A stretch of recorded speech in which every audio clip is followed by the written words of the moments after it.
United Nations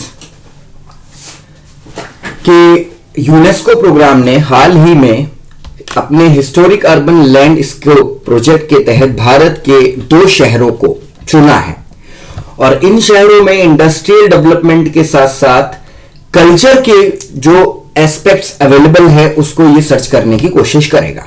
culture से related ये current affairs है। हम इस सेशन में देखेंगे कौन कौन से वो 2 शहर हैं। करंट अफेयर्स की दृष्टि से बहुत ही महत्वपूर्ण प्रश्न है। इस तरीके के क्वेश्चन अक्सर आपसे पूछे जाते हैं। तो मध्य प्रदेश राज्य में ओरछा और ग्वालियर शहरों को यूनेस्को द्वारा अपनी ऐतिहासिक शहरी लैंडस्केप परियोजना के तहत चुना गया है। यह परियोजना वर्ष 2011 में शुरू हुई थी। इस साल इसकी 10वीं एनिवर्सरी है। The 10th anniversary of the 2011 UNESCO recommendation on the historic urban landscape serves as a catalyst for greater adoption of HUL approach. HUL का मतलब है historic urban landscape, यानी कि ऐसे शहर जो हिस्टोरिकली अवेलेबल थे, जिनका हिस्टोरिकल इंपॉर्टेंस बहुत ज्यादा था, कल्चर के हिसाब से उनकी इंपॉर्टेंस बहुत ज्यादा है, लेकिन over the period of time उन शहरों में इंडस्ट्रियल डेवलपमेंट भी हो गया, तो कहीं ना कहीं उनका जो कल्चर वाला एस्पेक्ट था वो पीछे छूट गया, जो हिस्टोरिक एस्पेक्ट था वो पीछे छूट गया।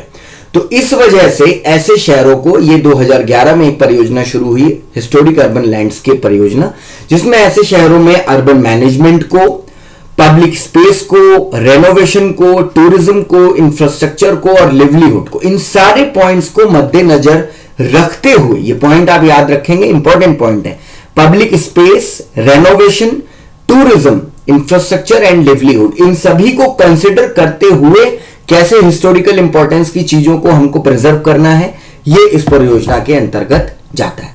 मध्य प्रदेश के राज्य ओरछा और ग्वालियर, ये नाम आप याद रखेंगे, एग्जाम में आपसे ये पूछा जाएगा।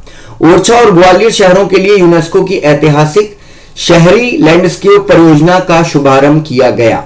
भारतीय शहर वाराणसी और अजमेर सहित दक्षिण एशिया के 6 शहर पहले से ही इस परियोजना में शामिल हैं। भारत में आप ध्यान रखेंगे बनारस और अजमेर पहले से शामिल हैं। साउथ एशिया के 6 कंट्रीज हैं टोटल पहले से, जिनमें 2 भारत के, अब टोटल 8 हो गए हैं, जिनमें से 4 भारत के हो गए, बनारस, अजमेर, ओरछा और ग्वालियर।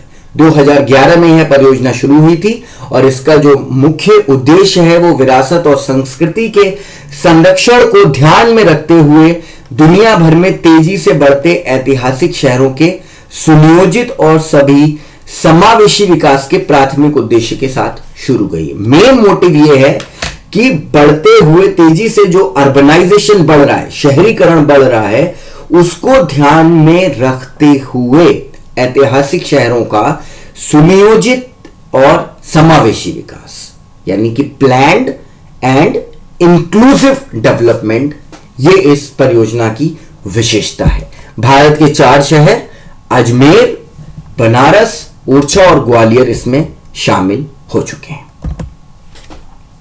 यूनेस्को इन शहरों के प्रबंधन और विकास की तैयारी करेगा। यह परियोजना मध्य प्रदेश राज्य के पर्यटन को बढ़ावा देने में भी मदद करेगी, साथ ही रोजगार के अतिरिक्त अवसर सृजित होंगे। आप जानते ही हैं कि टूरिज्म जो है वो इकोनॉमी में एक बहुत बड़ा रोल प्ले करता है। टूरिज्म की वजह से इकोनॉमी को एक बहुत बड़ा बूस्ट मिलता है और विदेशी मुद्रा भी भारत में, हम कह सकते हैं कि अगर विदेशी टूरिस्ट आते हैं तो विदेशी मुद्रा में भी इजाफा होता है। इन शहरों को यूनेस्को, भारत सरकार और मध्य प्रदेश राज्य द्वारा संयुक्त रूप से उनके सांस्कृतिक और ऐतिहासिक सुधार पर प्राथमिक ध्यान देकर विकसित किया जाएगा। यूनेस्को की इस परियोजना को लागू करने से शहरों के विकास, संस्कृति, परंपराओं और प्रकृति के साथ साथ विरासत, यानी जो उनकी लेगेसी है, उसका भी पूरा ध्यान रखा जाएगा। History, culture, traditions, nature plus हम कह सकते हैं कि उनके विरासत यानी कि लेगेसी का पूरा ध्यान रखा जाएगा। तो इस सेशन के कंटेंट को आप नोट